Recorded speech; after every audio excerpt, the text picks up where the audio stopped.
वक्रतुण्ड महाकाय सूर्यकोटि समप्रभा निर्विघ्नं कुरु मे देव सर्वकार्येषु सर्वदा गुरुब्रह्मा गुरुर्विष्णु गुरुदेवो महेश्वरः गुरुः साक्षात् परब्रह्म तस्मै श्री गुरवे नमः.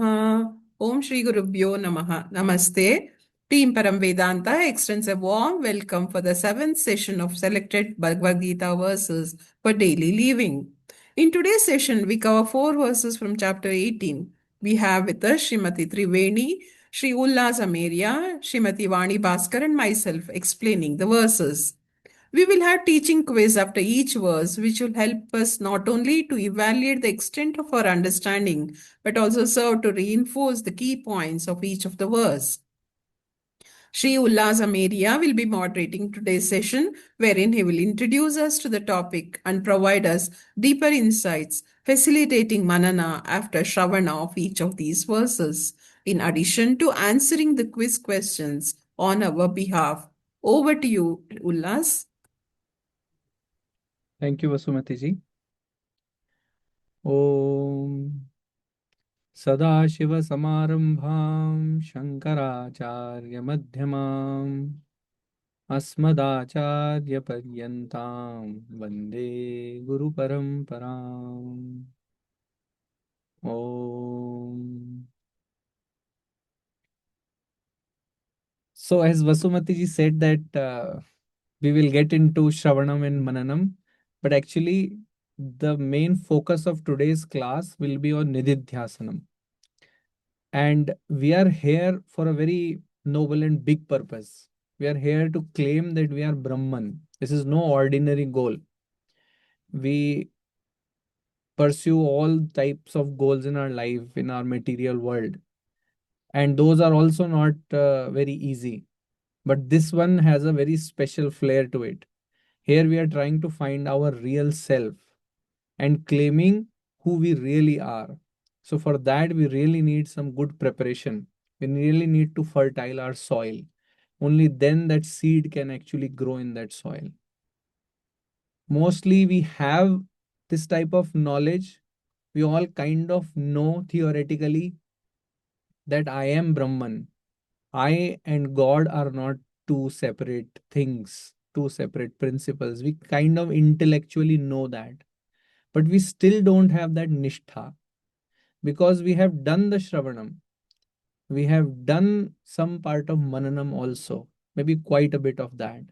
But still, that nishtha is not there. Still, that land is not fully fertile. And why that is so? Because we still have some part of that Asuri Sampat with bit, lingering on us. We all know deep within. There are generally, Swamiji say that there are two faces that we have, one that we show to the world and one that is there when we are sitting alone in the room. And we all know what that face is with that mask off. And those Asuri Sampats are the ones which are stopping us from getting that Nishtha.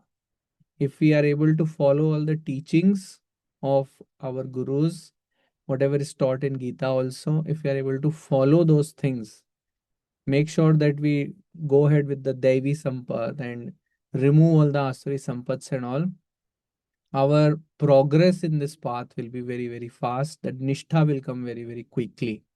And that is the biggest obstacle. And Krishna, being so kind, he has actually explained some of the things many times before also.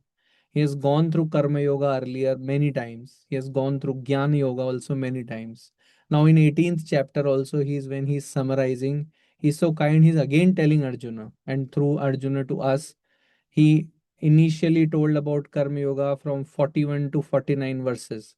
There, the part of Swadharma was emphasized on, like what should be my karma, my effort, what should be that towards that Karma Yoga, what should be the effort and what should be the attitude towards that effort.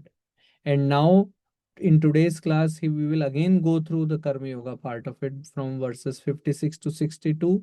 He talks about his grace, because it's like a locker gets operated by two keys. One is our self effort, and one is His grace. Both the keys are necessary to open the locker. So we have to do our part, but we have to surrender ourselves also, and to get the full aspect of His grace.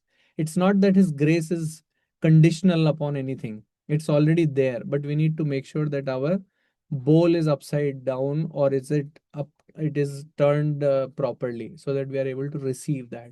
And that turns properly up only when we surrender ourselves properly. So that's what he says, that His grace also is very much needed. And then in the Jnana Yoga part also, he again summarizes from 50 to 55. He says, what is the importance of Nidhidhyasanam? It is not that we are listening to the term Nidhidhyasanam for the first time, but the whole idea about Nidhidhyasanam is that we keep on repeating, we keep on dwelling about it. So let's one more time see what exactly Nidhidhyasanam is. It is about the assimilation of knowledge. We have the knowledge, at least we know it theoretically, intellectually. Some part of it we actually live it also, but that complete assimilation of knowledge, the complete taste of it, will come only when we do this nididhyasanam. Symbolically, when it is told that we are stirring the sugar, we put the sugar in our coffee, but it is the stirring which will make the coffee sweet. Yes, adding the sugar is also very important. If you don't add, what are we going to mix? So, but adding itself will not make the coffee sweet. So we have to stir it also. We have to do the nididhyasanam also. Only the food that we eat, if it gets digested, not the one which is on the plate, is going to help us. It has to get digested, it has to get completely into our bloodstream. Then only it will nourish us. Then only those nutrients will come to us. In the same manner, this knowledge has to really come into our daily living. It should not be that in the class we understand all the good parts of it, but at the time of trial, when the situation becomes a little hard,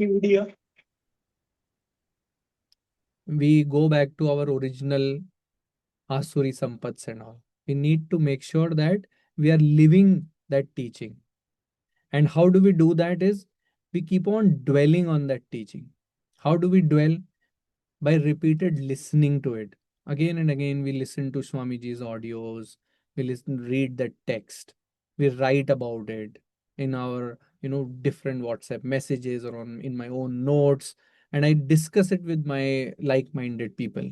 Again, it need not be discussed with the people who are not interested in it. Then it's kind of losing its value, and you're also using your time. So you find the right set of people, you discuss with them. That's what we are doing right now here also, and we also try to teach it to the people who are very much interested. So that way we are always living in that teaching. Even the gurus and swamijis say that there should not be a single moment that we are away from that. It should be like the back of the mind, always that should keep on going, that whatever we have learned. Another aspect of that is, one is dwelling on the teaching through these things, another is the Vedantic meditation that we do. And Vedantic meditation is not only those 20 minutes when we close our eyes. All the time we are alert that the actions that I'm taking are in line with the knowledge that I have. My manasa, vacha, karma should be aligned. There should be integrity. That is what integrity is about. Most of us already know what are the right things to do. It is just that when we get to do them, we sometimes lose our way. So the knowledge that we have, we act accordingly. For example, we know that we should not discriminate between people, because everyone, we should see Brahman in them. Now that is very good when we are in the class. But the moment we get in the world, we start discriminating based on n number of parameters. So it's okay. It happens. Those obstacles will come, but we need to just again step back and see, oh, I am deviating. Let me just go back to that. So this is Nidhidhyasanam, listening to the teaching, Nidhidhyasanam, closing the eyes and dwelling upon my real nature, Nidhidhyasanam. But for that, again, the prerequisites are what? That I need to have clear knowledge. What do we mean by clear knowledge? Knowledge without any doubt in it. The water is only potable, or it's only drinkable once I am pretty sure that it is not poisonous. If I have slightest of the doubt that there might be poison in it, how much ever great spring the water has come from, it is useless. So I need to have that doubt free knowledge, that clear knowledge we need to have. And another thing is that we need to have value for this knowledge. Only the things that we value are the ones that we actually practice. If I know that getting up in the morning is very much valuable, and I really know that it's not just only bookish knowledge, then I will wake up in the morning, I will set up an alarm, I'll make a niyama out of that. Similarly, if we really think that this knowledge is valuable, we will make a niyam that we will set up some time to do this dwelling upon, to maybe close my eyes and go within, to maybe listen, to maybe write, to maybe discuss. So if we understand the value of it, we will make it a regular practice. And then the most important thing, withdrawing from sense pleasures, at least for those that time, we need to make sure that all our senses are getting within, where eyes are closed. I'm not thinking about the tasty rasgulla. I'm not thinking about all the problems that are happening in the family, in the office, and all. I'm just withdrawing everything, watching within. I'm getting away from all my raga, dvesha, all the possessions that I have, objects of everything. I'm just dropping it for some time. It's all good. We will again take them back on once we are into that role. For some time, we need to, and that way that muscle memory of that Nidhidhyasanam will keep getting stronger and stronger. So this withdrawing from sense pleasures is perhaps one of the biggest things. Huh? And in the last slide, we saw what is that biggest obstacle. It's that dehabhiman that we have, that body identification. And these sense pleasures only increase that. And many times teachers say that there are so many senses that we have, but the one that if we want to control it, the very first thing, it is about our tongue, or the taste that it gets and the urge that it has to speak. So eat less, don't worry too much about the taste of it, and speak less. Once we have control over this, everything else, other things start falling in place automatically. Our Nidhidhyasanam will become stronger. Our Asuri Sampats will go down. So this tongue is like the gateway to heaven, if you will. What will it really do? Currently, what happens is in usually everybody's experience is that I, the jiva, the person, I am limited. The world that I see is very much real. I can touch and feel it. It's very much real. And God is an entity, some principle which is very far away. He is different from me. Once we do this, it will change our attitude. Nothing else will change in terms of the physical experience. But our attitude, how we look at the world, that will change. I will start identifying myself with that limitless principle. Then I become limitless. Again, this body will continue to remain limited, but I am going to stop slowly and slowly. My identification towards this limited body is going to drop. I will keep on my identification to that principle, which is limitless, that will become stronger and stronger. The world will start to appear not as real as it appears to be. And then I'll realize that God is nowhere far or different from me.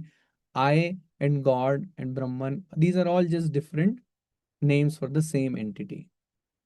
So now what do I do? How do we do these things? Is again, as we said, we want to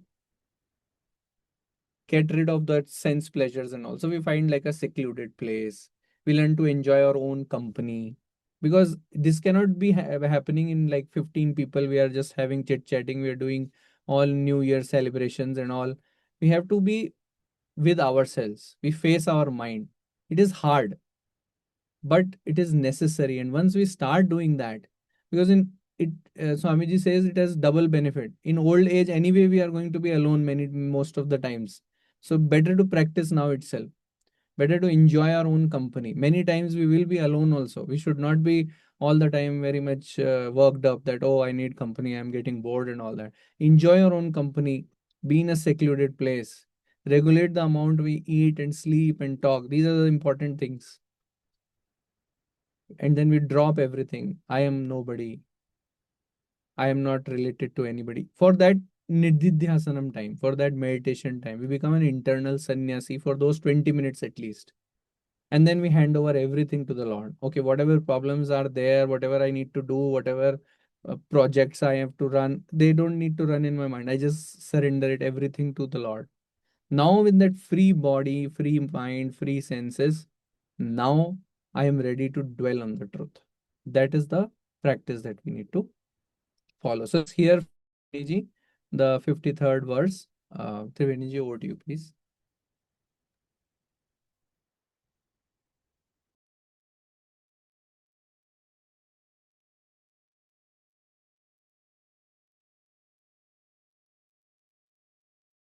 Om Shri Gurubhyo Namaha. Ahankaram balam darpam kamam krodham parigraham vimuchya nirmama shanto brahma bhuyaya kalpate. Free from egoism, violence, arrogance, desire, possessiveness of property, and selfishness, such a person situated in tranquility is fit for union with Brahman, that is, the realization of the absolute truth as Brahman. We'll see the word meaning now. Vimuchya, having given up, ahankaram, egoism, balam, power, darpam, arrogance, kamam, desire, krodham, anger, and parigraham, possession. Nirmamaha, being free from mine notion. Shantaha, remaining tranquil. Kalpate, one becomes fit. Brahma Bhuyaya, for becoming Brahman. Now the next slide gives the essence of the shloka. The requirement is to become fit for union with the Brahman. What must a seeker do? He must relinquish. What must he relinquish? Egoism, power, arrogance, desire, anger, and possessiveness. As a result, what happens? A state of tranquility, shantaha, and freedom from mindness, nirmamaha, can be achieved. Next slide. To reach the state of Brahman, a seeker must undergo a profound internal cleaning. Think of your mind like a garden. To grow something beautiful, you must first clear out the weeds and debris. To become fit for Brahman, you must abandon 6 specific heavy burdens that keep the mind small and restless. Egoism, thinking, I am this body or I am the doer. Power or force, using your strength or influence to control others or fulfill selfish desires. Arrogance, feeling superior to others because of your wealth, beauty, or knowledge. Desire, the constant I want more that never ends. Anger, the fire that flares up when desires are blocked. Possession, hoarding things or feeling that this belongs to me. When you let go of the mine notion, the idea that you own people or objects, you finally become tranquil. We go to the next slide. Emotional disturbance and Asuri Sampat. Now, what is this? During meditation, you might feel sudden waves of anger, pride, or greed. These are not accidents, they are Asuri Sampat, unhealthy demonic traits explained in the 16th chapter of the Gita. Next slide. These are deep seated patterns called vasanas, left over from past habits. Think of them as mental weeds that choke your peace. When the Vedantic student has decided to focus on contemplation upon the self, he should take care to not harbor tendencies or traits that are remnants of life in the material world. What is the solution for this? Durvasana Kshayaha. This Sanskrit term literally means the thinning out of bad tendencies. Utseka udadheryatavat kushagreenaika binduna manaso nigrahastadvat bhavet aparikhetataha. The verse from Gaudapada's Mandukya Karika describes trying to empty an ocean drop by drop using a blade of grass. It sounds impossible, but it represents the unfailing persistence needed. The verse is used in the context of yoga and Advaita Vedanta philosophy to emphasize that controlling the mind, manaso nigraha, is an incredibly difficult and persistent effort comparable to the impossible task of draining an entire ocean one drop at a time using only a blade of grass.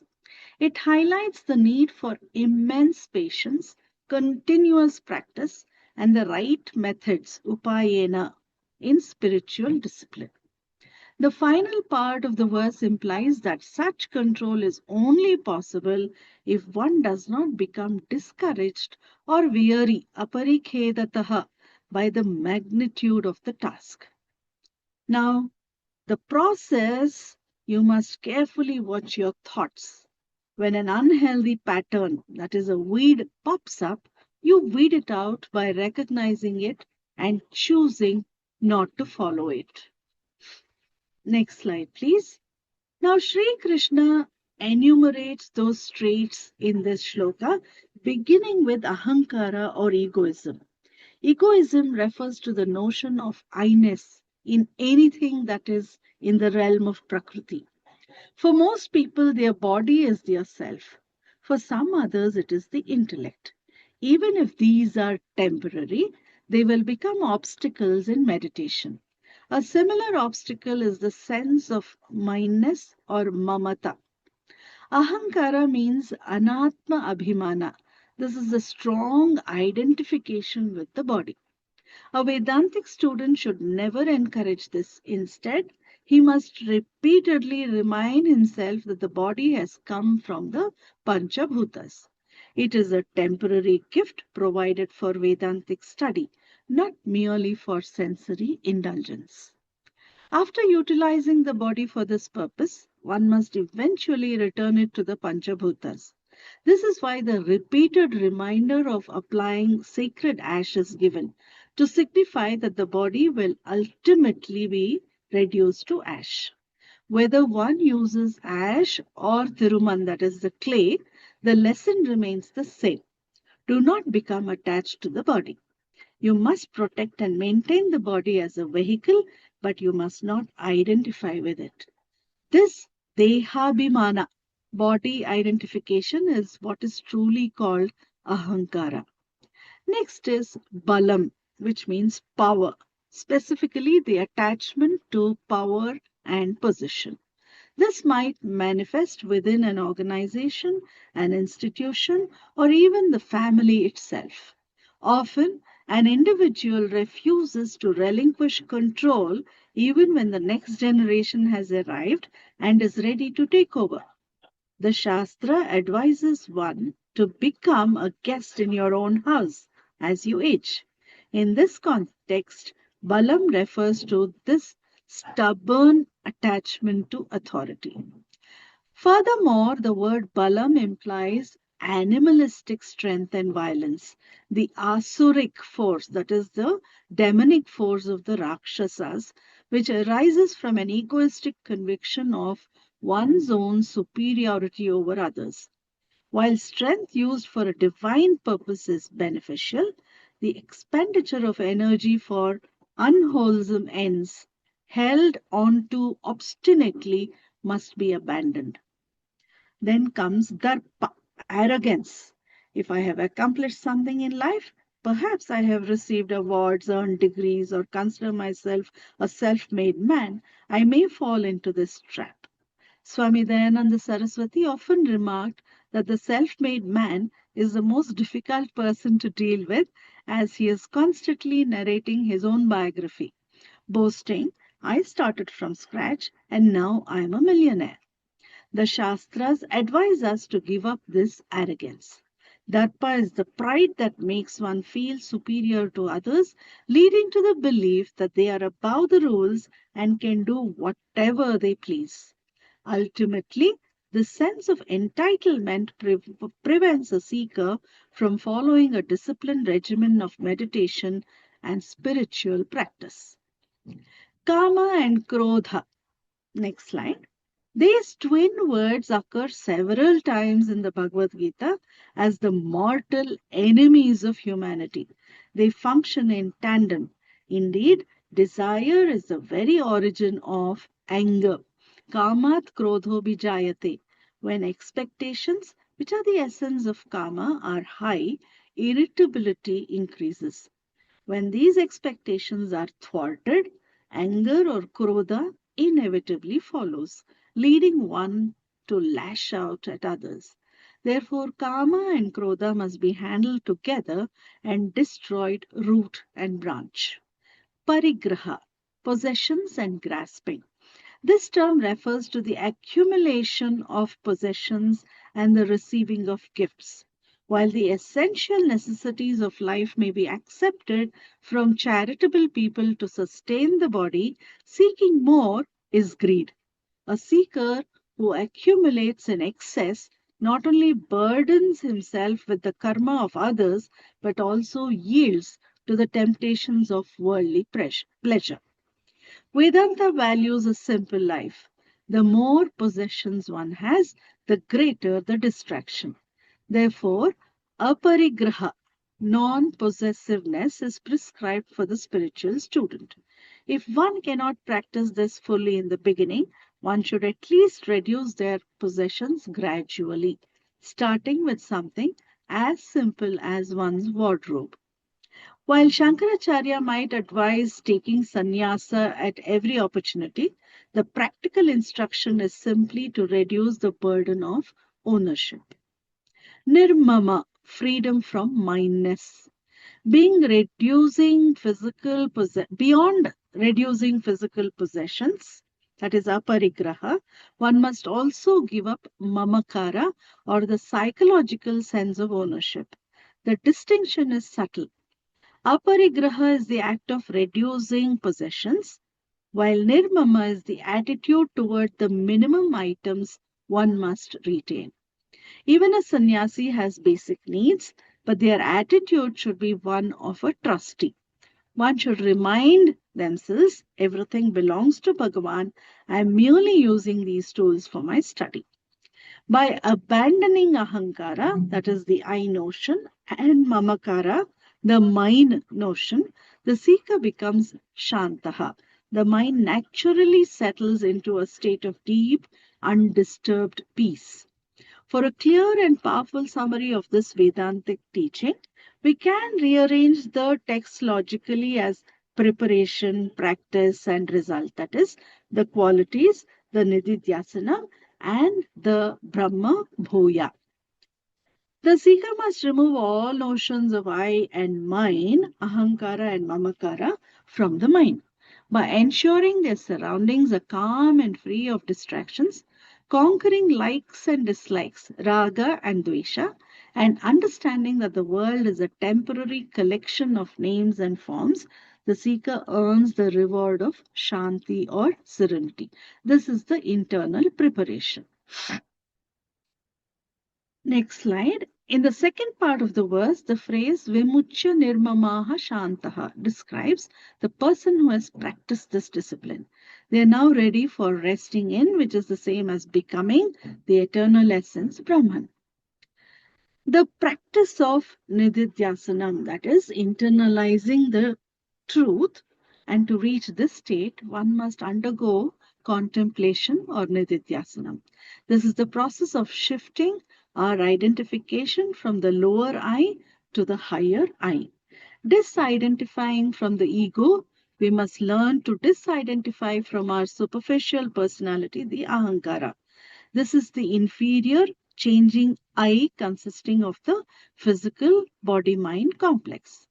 We must identify with the Chaitanya Tattva, the consciousness principle. Consciousness is not a part, product, or property of the body.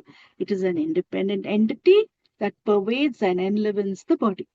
It is not limited by the boundaries of the body and survives its death. Our common mistake is referring to consciousness in the third person singular as it, and referring to the body in the first person as I.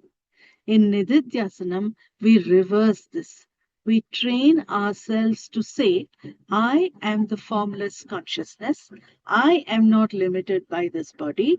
Even when this phone number is disconnected at death, I, the surviving consciousness, continue to exist, pervading all other forms like space. This shift in identity does not mean we lose our ability to function in society. When transacting with the world, you do not need to confuse people by saying, I am not a product of the body. You can still give your name, biography, and date of birth. However, in the background, let the Tampura Shruti, the constant background note, be there. I am behind the body, I am not the body. When this identification with consciousness becomes spontaneous, one can boldly claim Aham Brahmasmi. As a body, I cannot claim to be all pervading, but as consciousness, there is no aberration in owning up to my boundless nature. The necessity of time and persistence is the next stage where the text says, Brahma Bhuyaya Kalpate. Such a seeker is fit to realize their oneness with Brahman. Beyond Shravanam, hearing the truth, that is Shravanam, is an incomplete spiritual practice. It cannot provide the full benefit of Vedanta without Nidhidhyasana. The need for deconditioning is absolutely necessary. Many people ask for crash programs, but this cannot be rushed. We have identified with the body for decades and over many lifetimes. That notion is deeply entrenched. Deconditioning the mind requires tireless practice. In conclusion, while Shankaracharya might suggest total renunciation to focus entirely on this, the essential instruction for everyone is to dwell upon these teachings as often as possible until the truth becomes our spontaneous reality. Hari Om. Thank you, Triveni ji. Can we quickly run through the quiz options? Maybe I'll read the questions and try to answer. According to the verse, which of these is one of the heavy burdens a seeker must drop to become fit for Brahman? I think just now, as you mentioned, it is arrogance. Yeah, because we need to drop that. What is the root cause of anger as explained in the twin relationship between Kama and Krodha? I think once our desires are not met with, it leads into anger. So it should be B, thwarted or blocked desires. Yeah. What is the correct Vedantic attitude towards the physical body according to the text? The body is not the eternal self. The body should be neglected. No, it should not be neglected. The body is a temporary vehicle provided for study. Correct. Body belongs solely to the. Yeah, C. Body is a temporary vehicle provided for study. So we should worship it for the vehicle part of it, but the real worship should be the indweller. When sudden waves of pride and greed occur during meditation, they are referred to as not sattva guna, asuri sampath, demonic unhealthy traits, because they are the ones which are disturbing us, not moksha, not bhakti. So it is B, asuri sampath. Okay. What is the subtle difference between aparigraha and nirmama? Okay, there is no difference. There should be some difference. B is aparigraha is reducing physical items. Yeah, it is in the external world, and nirmama is the internal world, the renunciation internally. So it should be B. Nirmama is about wealth, aparigraha is about food. Again, both are outside only, so no difference there. Aparigraha is for monks. No, I think it is B. One is external, one is internal. Because reducing physical items is B. Okay, so thank you so much, Triveni ji. I'll just say a few more words and just to summarize the same thing which he has already mentioned, that we are so much attached to the things that we call ours. And whatever we call our, the Vedantic principle is that if I call these specs are mine, then it is not me. Then this is not essentially belonging to me. It is just my one more possession. So when I call my body, then it is not my essential nature. Similarly, my car, my house, these are all my things, but these are not my. We have started to understand that these are extensions of me only. But that is not the case. These are just my possessions. All these relations are also something which I have. They are not me. All the desires that I have. And I think that, oh, I want the Rasagulla. It is not I who want it. It is just one of the sense desires that I have. That, but I attach myself to that. That attachment is the problem. So all we have to do is we just say, okay, this house is there, these relations are there. I'm just a trustee of the Lord, taking care of these things at this time. These don't belong to me. I just do my job.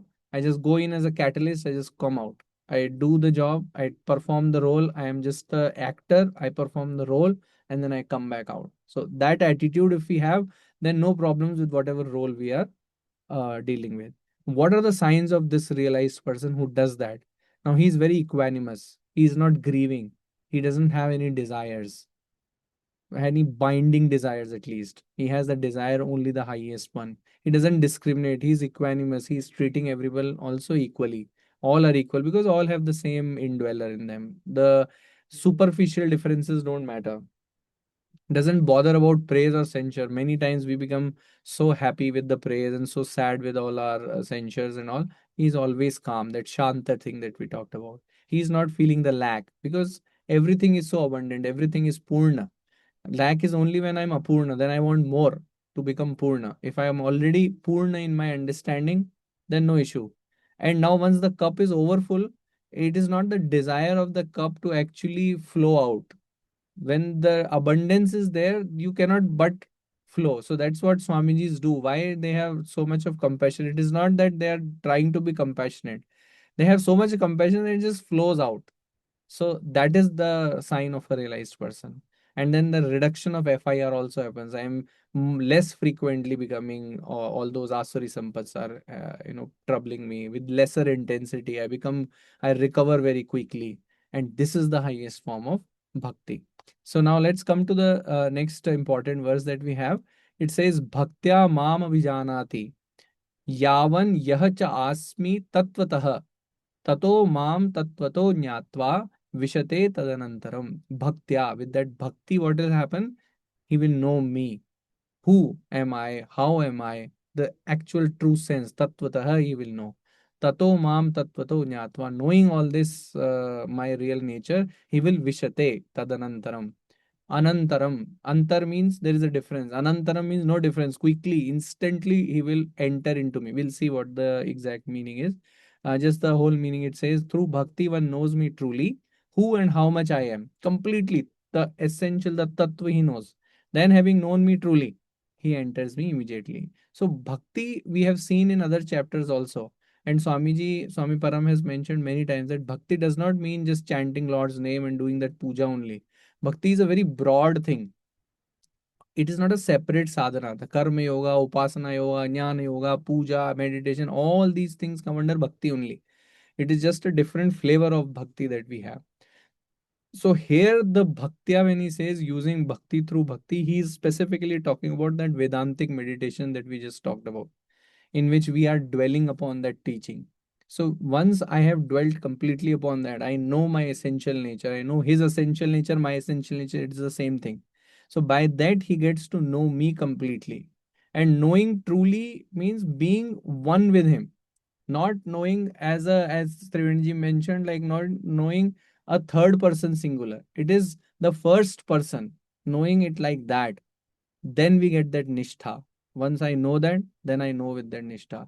And knowing completely that I have a higher I have a lower I. When I am transacting with the world, I have that lower I.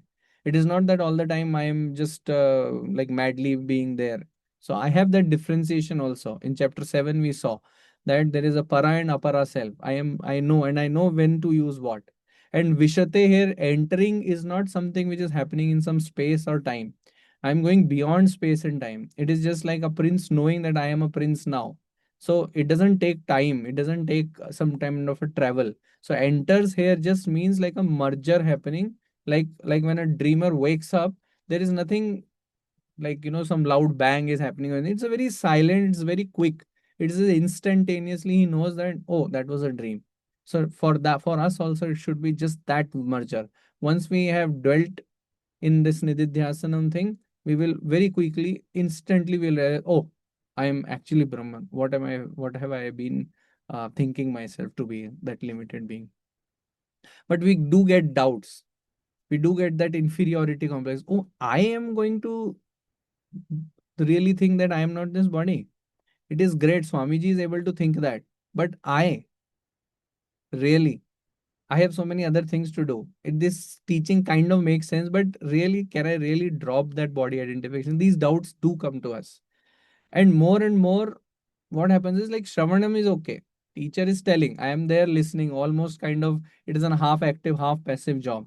But if I have to really think that I can drop this body identification, very hard. I will know more and more by myself. Can I be that much contemplative? Can I really eat lesser? Can I really eat sleep? These doubts come. But what do we have to do? That is where the grace comes. So we have to do our self effort, where we have to do all these things. But that cannot happen by itself. We will get those doubts. So there, what we have to do, mat chittaha mat bhaktaha. We have to just surrender to him. Surrendering to him means surrendering to his teachings. We have to follow the guru, follow Swamiji means following his teachings, not just living in the same quarters as he lives. We have to live in that teaching world. And then the assurance is given by Krishna himself. You will reach there. You will get that eternal, undecaying, avyaya, nitya moksha we will get. So there is an assurance. His grace, we have to just tap into that. Do our effort, tap into the grace, we're through. How do we do that? We offer all our actions as offering. Whatever we receive, we receive it as a prasad. Again, as we said, like we are slowly coming into the karma yoga part of it. It's already told, and we don't dislike the prasad. Whatever we get, we accept it as prasad. We do the karma given to us. We are not saying, "Arey, this office job, this boss is like this or that." Either I do what I love, or then or else I start loving what I do. And most of the things in the life are anyways choiceless. The past is choiceless. The present has already come, it is choiceless. Many of the things, like where I do get birth, what is the weather going to be, so many things. So we accept those things. Once we accept, there is a great liberation that happens. Now I can actually either make a change, or else if I keep creeping, not much is happening. And these things, the following is only true for a karma yogi. Once we do this, maybe materially, how the progress happens is a separate thing. But spiritually, we are really going to grow very quickly if we follow all these things. And if we are behind the spiritual growth, then this is what we need to do. The chitta shuddhi will 100% come. The dollars will come or not, that's a byproduct. And that can happen later. But chitta shuddhi is guaranteed. So now some of the questions that we can see here, like what is the bhaktya here refers to? Ritualistic worship, no. Performance of self-reflection, no. Vedantic meditation, as we discussed. So it is the C, Vedantic meditation. What two aspects? I'm just running because we have, I think, spent a lot of time. So we'll quickly go through. And I'll request the later speakers also to please be mindful of the time and finish in this one. What two aspects of Ishvara does a seeker come to know? Abhijanati. What are the aspects that I am knowing about myself? The Lord is both Saguna and Nirguna. I have to start with that Ishta Devata Bhakti.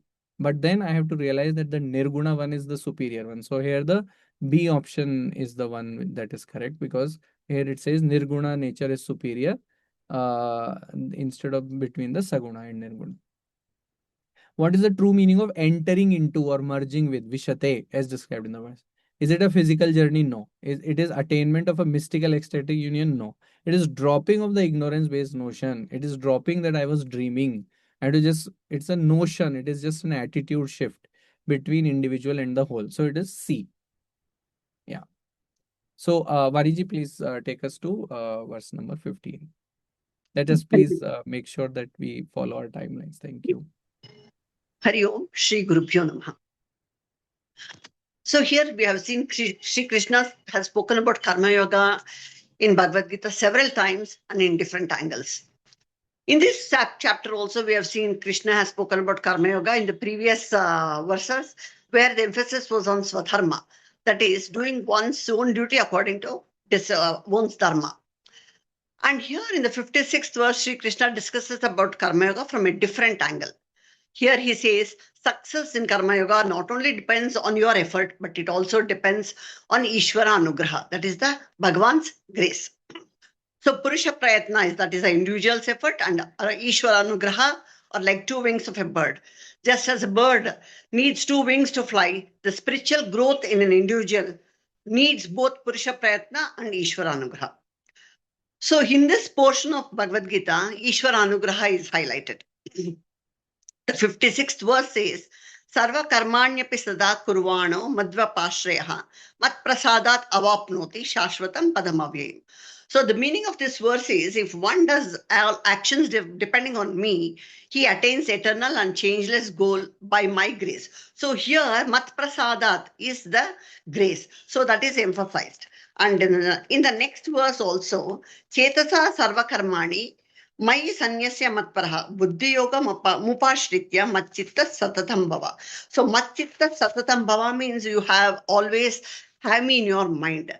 So the meaning of this verse is keeping me as a supreme goal. Dedicate all actions to me mentally by resorting to Karma Yoga. So here, if one's mind is always resolved in Ishvara, what happens?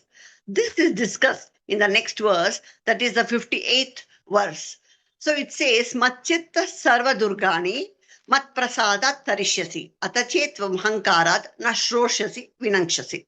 So the meaning is, being one whose mind is always in me, you will cross over all difficulties in life by my grace.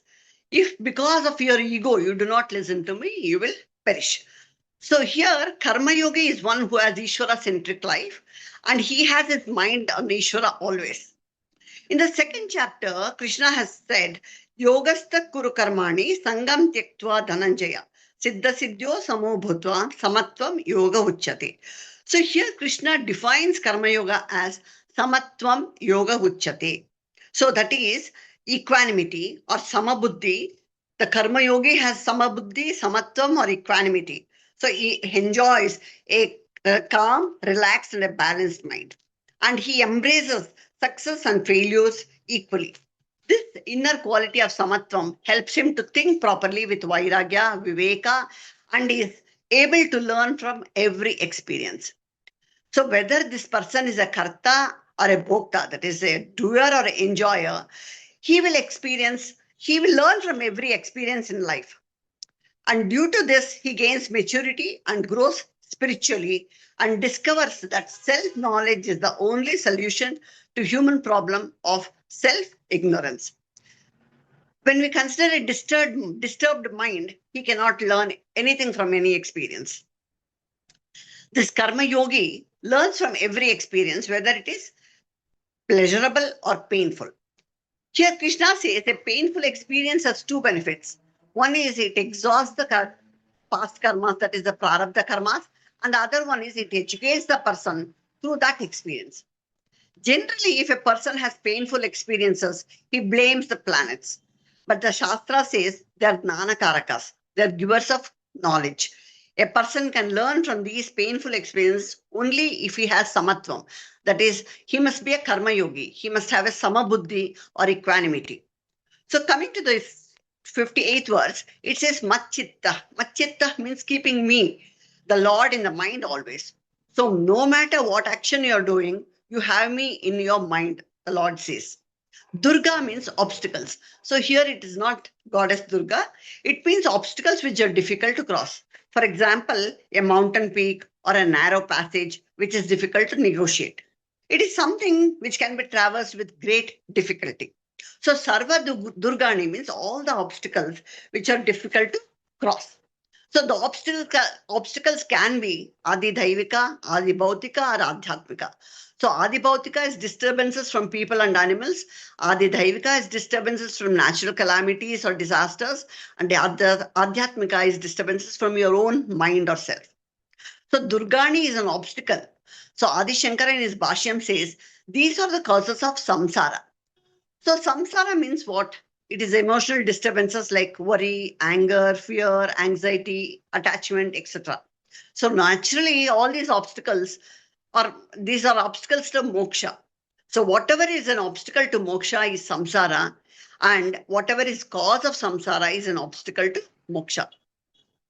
But prasadat. So by my grace, Ishvara Anugraha. tarishyasi, you will be able to cross. So Krishna says a karma yogi will be able to cross over all the obstacles or difficulties in life by my grace. And the second line says, Atachet Mahankara na Shroshyasi Vinakshasi. Here Krishna gives a warning to Arjuna. If in case you do not listen to me, you do not listen to my sincere advice due to your ego or ahankara, you think you know everything, you are going to take charge of everything. Why should I follow somebody's suggestions? As a human being, I have free will, I will do whatever I want, then you will perish or you will get destroyed. Here, perish does not mean your physical death, it is the spiritual downfall or destruction. So, Krishna says, if you do not follow my instruction, you will lose the benefit of being born as a human being. So, we all of us know the highest goal of a human being, that is Parama Purushartha, is moksha. And only human beings have the opportunity for moksha. That unique benefit you will lose. Hari Om, Shri Guru Pyo Namaha. Thank you so much, Vaniji. It was a great Thank you. presentation. For the quiz, should I take the question and answer or? Yeah, you can take it. Okay. What is the direct cause that allows a karma yogi to cross all obstacles, and what is the inner quality that makes this possible? Intense penance. No, I didn't think he is asking for that. A mind fixed on Lord, mat chittaha, and his grace, mat prasadat. The inner quality is equanimity, samatvam. I think B is the answer here. Yes. Yeah. Okay. A mind fixed on the Lord. Yeah. Okay. Now coming to the second question. And the purpose of painful experience is what two crucial functions does pains are? So as Vaniji just told us, it does two things. One is it cuts our prarabdha sins and it gives us a maturity and wisdom. So B. Yeah.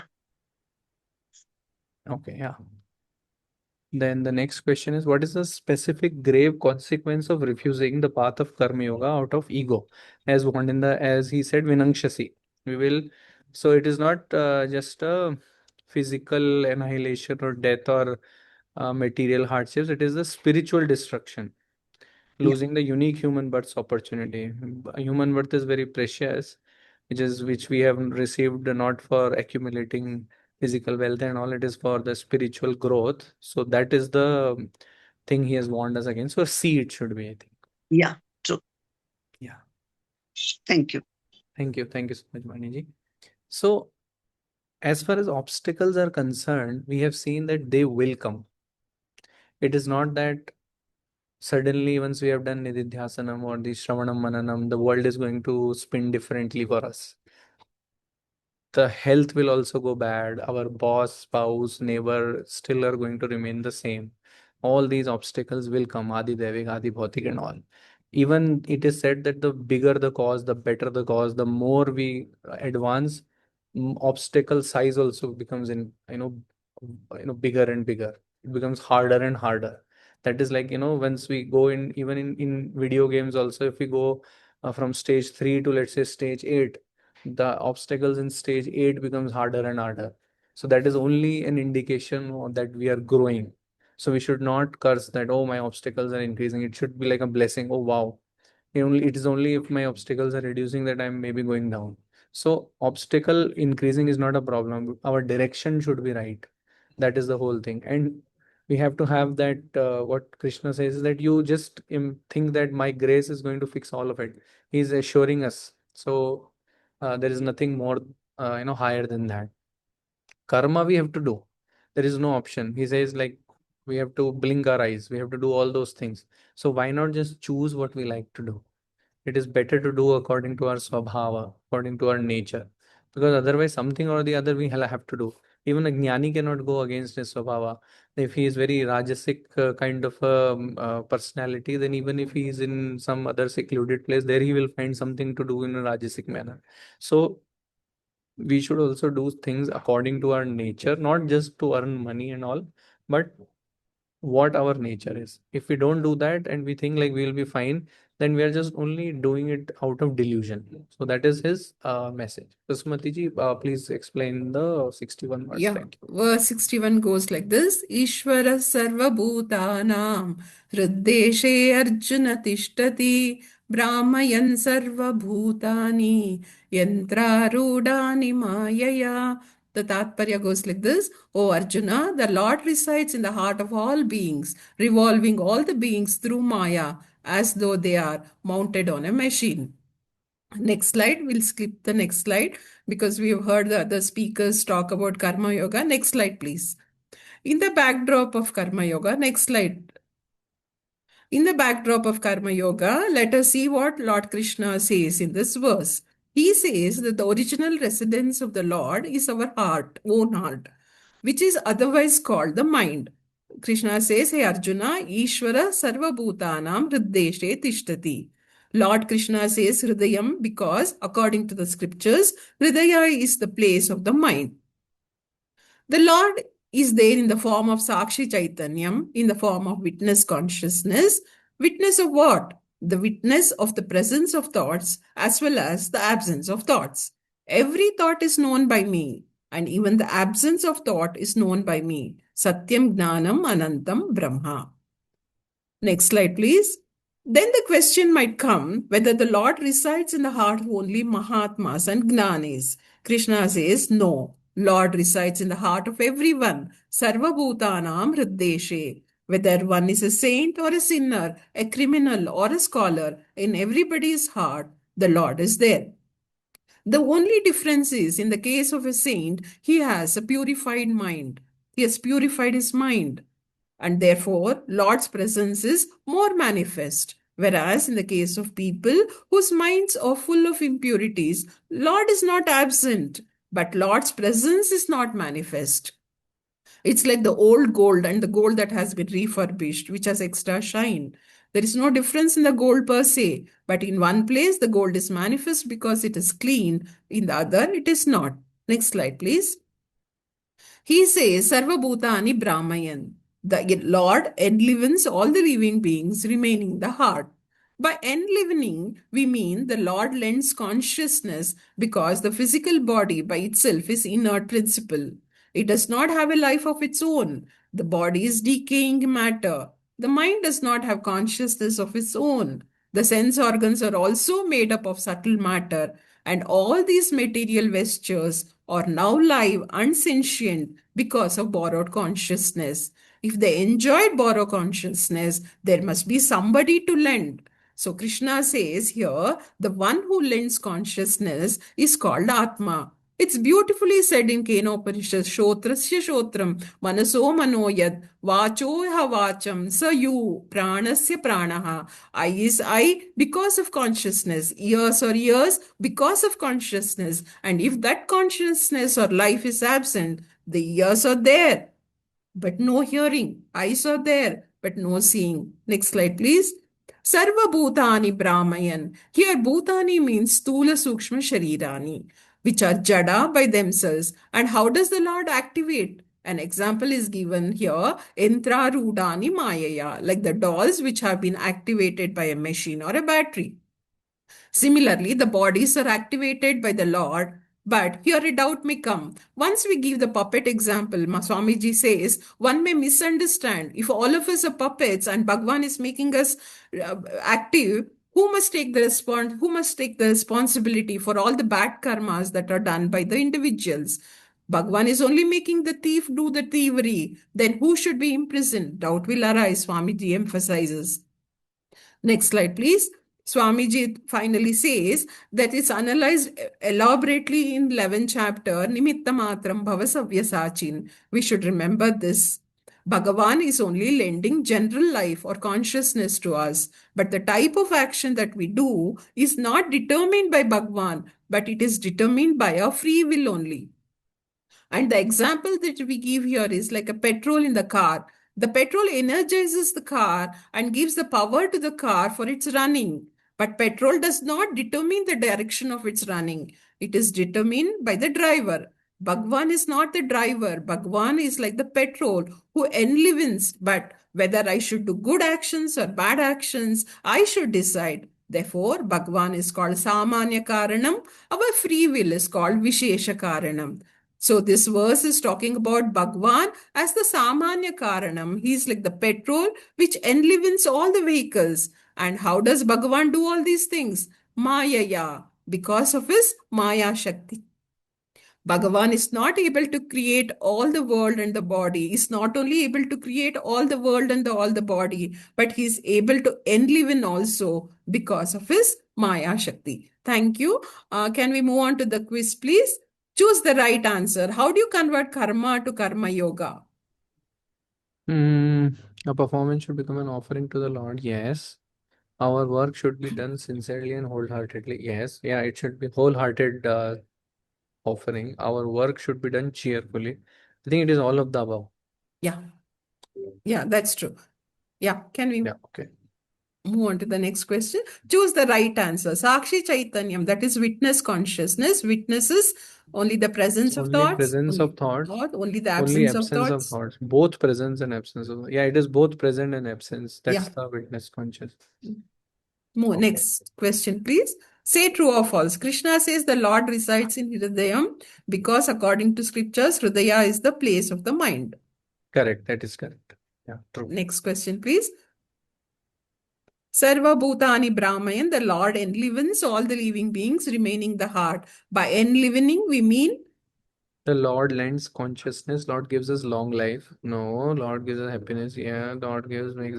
Lord lends consciousness. yeah, true. Next question, please. Last one.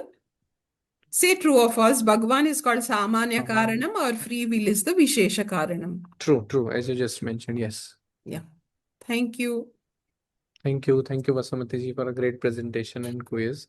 So I'll just repeat whatever has already been told. Is that what should be our attitude towards our karma? As we studied earlier also, that there is no choice whether I have to do karma or not. If there were choice, maybe Arjuna could have said like, I will not fight this war. But then he will be doing some other kshatriya type of activity wherever he goes. So this he has to follow his swadharma. So better we do it as per our nature. Then only we will be shant. And most of the times, people in corporate world and others, they say like, I'm just doing it for the money. The work is not good. The boss is not good. We are always in stress because of that delta between what I like to do and what I'm actually doing. So either we find what we like or else we start liking what we are doing. Someday or the other, we have to find a way to reduce that gap, and then only that stress will come down, is what he's saying. And that happens if whatever we are doing, we consider that as Lord's work. If we are, whatever we do at the end of the day or at the end of the project, we offer it to the Lord. And then it is all like, then I don't remain Karta anymore. The only problem happens when I become Karta is when I become Bhokta. If I'm not even the Karta, then that Bhoktaship will automatically go away. And I have to do that wholeheartedly. Not that I'm doing it half cheerfully, or with sulking and all that, with dragging my feet and all. This is a wholehearted offering should be there to the God. And then whatever he gives to us, we have to understand that that is the best thing for us at that moment for our own spiritual growth. Maybe materially we see it differently, or it appears differently, it manifests differently, but he knows best what is there for our spiritual growth. So whatever he is giving us in terms of karma as well as the prasad, we have to accept it wholeheartedly. And he is there as witness consciousness, as Vasumati ji just told. This whole body that we are so attached to is just like a baby doll which has no power of its own.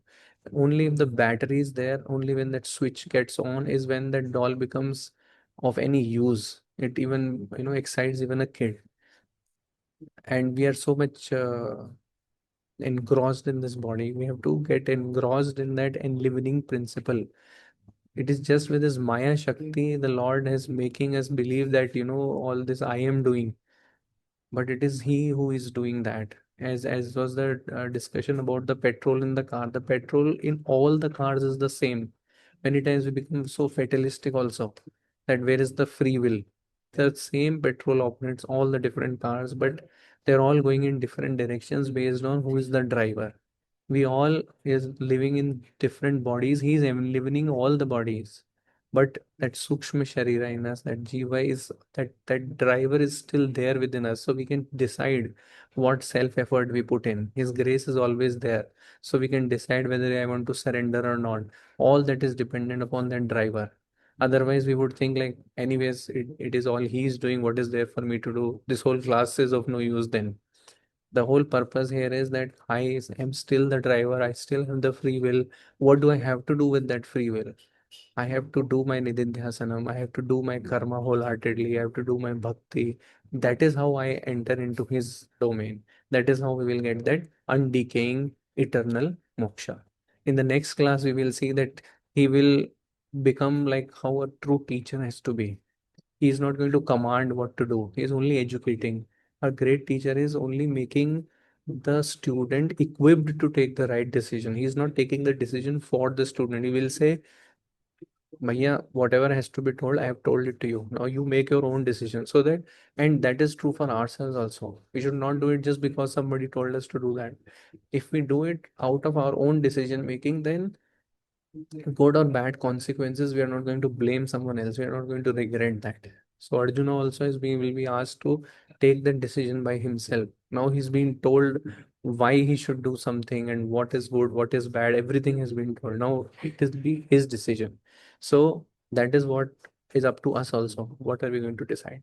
Thank you so much, Hari Om. We have come to the end of today's satsanga, which has enriched our spiritual and learning in respect of brilliant 4 verses dealing with moksha sannyasa yoga. The uniqueness of Bhagavad Gita verses is that it throws up a new light each time we revisit. And Ulasji brought out the fact that repeated Shravana is a very useful means of Nidhidhyasana. Grateful thanks to all the speakers and Sri Ullas for bringing in a lot of clarity to our understanding. The teaching quiz helped us to quickly check our level of absorption of today's verses. Param Vedanta thanks each one of you for your continued interest in the pursuit of Atma Vidya through our series of sessions and also for your positive feedback. Our next session is on Monday, the 19th of January, for session 28 of Mananam series covering Kathopanishad verses. We conclude today's session with our usual Shanti mantra, and you may please chant along. Om Purnamada Purnamidam Purnat Purnamudachyate Purnasya Purnamadaya Purnamevavashishyate. Om Shanti Shanti Shanti. Krishnam Vande Jagadguru.